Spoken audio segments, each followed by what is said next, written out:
Ito yung tablet ng anak ko. At lagi siya dito nagta-tablet gabi-gabi. Ito yung tablet ng anak ko at madalas siya dito mabwisit dahil sa nalalaglag niya na parang ganyan. Dahil sa sobrang laki nito, minsan tinatapon na lang na parang ganyan. At kapag nabubwisit niya, binabato niya parang ganyan.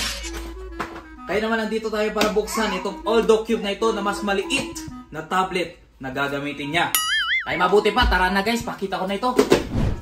So syempre guys, dito na natin bubuksan dito yung tablet na nabili natin dito. Ito yung Aldo Cube iPlay 50 Mini Pro. Ipapakita na natin dito for the first time ang laman ng kanyang box. At malalaman natin dito kung ano nga ba dito yung mga kasama dito sa box niya. But before that guys ay meron nga pala ditong free na dalawang case itong nakuha natin dito.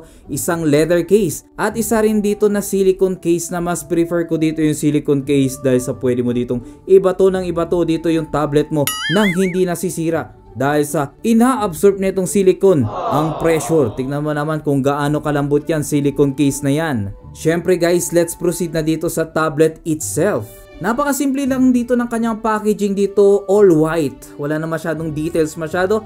At kapag tinanggal mo itong cover na ito, eto na yung pinaka-box niya actually dito guys. Na makikita na rin natin dito yung pinaka-tablet dito, itong Aldo Cube iPlay 50 Mini Pro. Na kita nyo naman medyo extended pa dito yung plastic niya. Ayan guys, napakaliit lang nito. Mamaya sasabihin natin kung anong size niya. Syempre, check na rin natin dito yung mga accessories niya dito. Na syempre, dito sa accessories niya, meron siya ditong charger na kaya niyang sumuport ng 2 amp. At ito nga palang charger niya dito guys ay fast charging.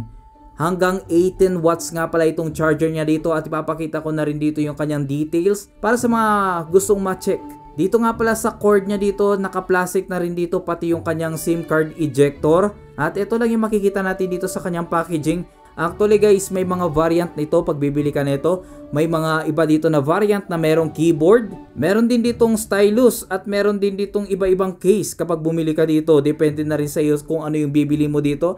Syempre guys, dahil sa medyo malinis ako ditong mag-ayos ng mga ganitong gadget. Gusto ko kasi ma-preserve ko dito. Ayan, inaayos ko pa talaga.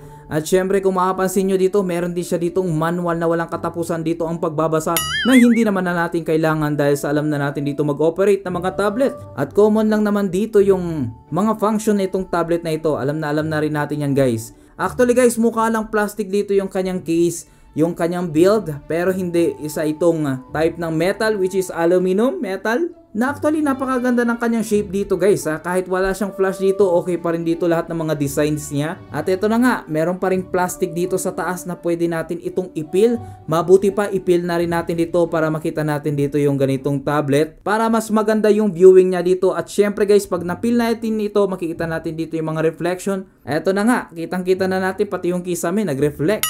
After few minutes ay naiboot ko na rin dito yung tablet at ito na yung kanyang first look dito guys. Ayan, pwede mong i-max dito yung brightness niya dito, yung nits niya. At visible pa rin dito kahit low light. Actually, kahit na brightest light dito yung nasa labas ka, nagta-tablet ka, kita mo pa rin dito yung display niya. Maganda rin dito yung kulay dito ng kanyang display dahil sa 8.4 inches display siya dito. At running na pala ito guys ng Android 13. Ito na yung kanyang design dito sa settings. Medyo nag-iba na rin, hindi siya yung parang standard guys. At ito makikita nyo dito na meron siya ditong internal storage na 256 gig. Ito kasi guys yung mga model niya, pinataas talaga nila yung internal storage dito at meron ditong memory expansion na pwede tayo ditong mag-set at pwede natin ditong i-reset dito yung phone para mag-apply dito yung virtual RAM na sinasabi niya. So meron itong 8GB physical RAM plus virtual RAM dito na 8GB. So ang total na rin nun is 16GB in total. Pero yung 8GB doon is virtual RAM. Kaya naman pwede mong iset yan, pwedeng 4GB, 2GB, 6GB or pwede mong i-max dito ng 8GB para maging 16GB in total. Hindi na natin ikakat dito para mapansin nyo dito kung gaano kabilis dito yung boot nya dito. Para makita nyo na rin. Para may idea kayo kung gaano kabilis dito yung processor nito. Yan. Kasi itong unit na ito ay meron ditong MediaTek Helio G99 octa-core. Mabilis-bilis na rin yung ganito mga processor. Ayan guys, na-apply na natin dito yung memory expansion niya. So in-apply ko lang dito is 6GB pero pwede mong i-apply dito yung 8GB. At pwede mo rin i-turn off dito yung memory expansion. So pagkabili mo dito guys ay pwede mo ditong i-system update, which is hindi na natin gagawin ngayon. At ito pa rin, makikita nyo pa rin dito yung Android 13 niya dito guys na parang orasan talaga. Ayan, ito yung kanyang Android 13 version na orasan lang talaga na pwede mong ikot-ikutin dito, tapos yun lang hanggang sa magsawa ka dito, ikot-ikutin mo, paikot-ikot lang. At in fairness naman, nasubukan ko siya dito sa outdoor at makikita nyo dito na napakaganda pa rin kanyang display dito. Nakikita pa rin natin dito yung display dahil sa medyo malakas din dito yung kanyang brightness. At nga pala dito sa top niya, nandito natin matatagpuan yung kanyang USB slot for charging. At dito naman sa left side niya yung 3.5mm jack. At may mic hold na rin dito at nandito na rin dito yung SIM cards tray niya dito na dual SIM ito na 4G LTE na rin. At dito naman sa right side niya dito yung kanyang power button at yung kanyang volume rack. Syempre doon sa bottom niya naman guys, yung makikita lang talaga natin dito yung kanyang speaker. Na isa na lang dito yung kanyang speaker guys. At mabuti pa guys, i-full specs na natin dito. So itong model na to, iPlay 50 Mini Pro. So ito yung successor dito ng iPlay 50 nila. Nabanggit ko kanina na meron itong dalawang SIM card tray na 4G LTE na rin. Meron ditong resolution nga pala guys na 1920 by 1200 FHD. So nga pala, ito nga palang unit na ito ay 8GB RAM at meron ditong internal storage na 256GB. So marami-rami dito yung pwede mong install na mga application at pwede mong lagyan dito na maraming movies. Bagay na bagay nga ito sa mga bata guys. At nga pala sa battery naman nito ay meron itong 5000 mAh na sinubukan ko siya ditong i-drain at i-charge na rin. Bali, nag-start ako dito ng 530 plus at napansin nyo naman dito na almost ma-drain na talaga dito yung battery niya.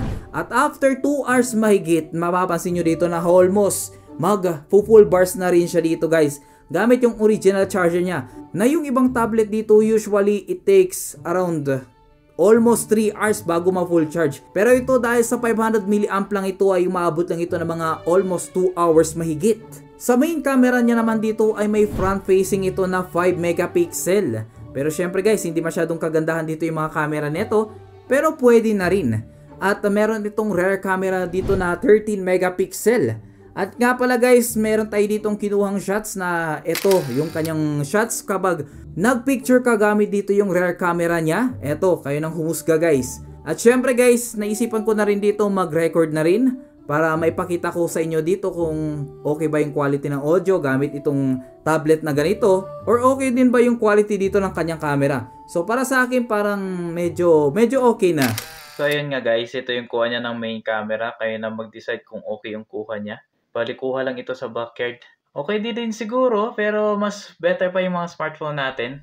So kayo na lang din humusga. Of course guys, kung merong rear camera, may front camera din. At syempre ipakita na rin natin dito yung kanyang kuha. I-play na rin natin yan. At sa front camera naman niya, ito yung kuha. Medyo maingay lang sa labas, pero okay naman. Buo naman yung mukha ko dito. Pero hindi siya ganun kalinaw. Pero okay lang pag medyo tapatan mo dito ng ilaw. Ayun, kitang-kita yung mga details dito sa background ko. Pero okay na siya for tablet na camera. Pero syempre, mas better pa rin yung mga smartphones natin dito. Pero considering na tablet ito at okay na rin yung performance, pang games na rin, pwede rin pang games pero hindi masyadong high-end games. Okay na rin sa budget natin dito. Actually, nasa 6 plus lang pala to pag nag-sale. Tungkol nga pala dito sa kanyang speaker, syempre, basag ba siya? Or okay na rin pa dito yung speaker na itong tablet na ito? Eto nga yung kanyang sample dito ng speaker na kinuha na natin dito. Bali sa larong Genshin Impact na to. Kayo nang humusga guys kung okay ba sa inyo. Pero sa akin, okay na rin siya dito. Pang standard talaga. Eto nga, i-play natin yan.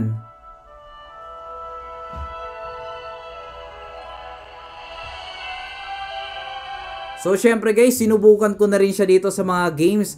At alam ko naman na marami sa atin dito ang gusto dito maglaro dito ng Mobile Legends. Sinetup ko to ng pinakamataas dito na resolution dito sa Mobile Legends para matesting natin dito na mas okay. Ngayon, habang nilalaro ko ito, mapapansin nyo naman guys na smooth talaga dito yung Mobile Legends. At masasabi ko dito na playable talaga dito yung Mobile Legends. Pwede ka na dito makapagparank hanggang sa taas-taasan mo pa dito yung pagrarank mo. Huwag ka na matulog, ituloy-tuloy mo na dito yung pagrarank mo. Kaya naman, sinubukan pa natin dito yung iba pang usong laro kagaya na lamang nitong Roblox. Ngayon dito naman sa Roblox, alam ko ibang mga cellphone, tablet, minsan naglalag na talaga sa Roblox. Pero ito naman kahit papaano guys, kayang-kaya naman niya dito makipaglaban dito sa Roblox. Kayang-kaya niyang laruin dito yung Roblox sa madaling salita. At ayun nga, nilalaro natin dito yung Barry. At makapansin nyo naman na function na naman dito yung mga buttons niya. At medyo makapansin nyo na hindi masyado ako ditong kagalingan maglaro dito sa tablet. So syempre guys, alam ko iniisip nyo yung pinakamabigat talagang game dito, itong Genshin Impact. Isa sa mga mabibigat na laro talaga ito, na yung ibang mga phone talaga dito ay nag-overheat. Tapos hindi talaga nila kayang i-play dito. Minsan unfortunately, ayun, nag-exit yung laro. Kasi nga hindi nila kayang i-run.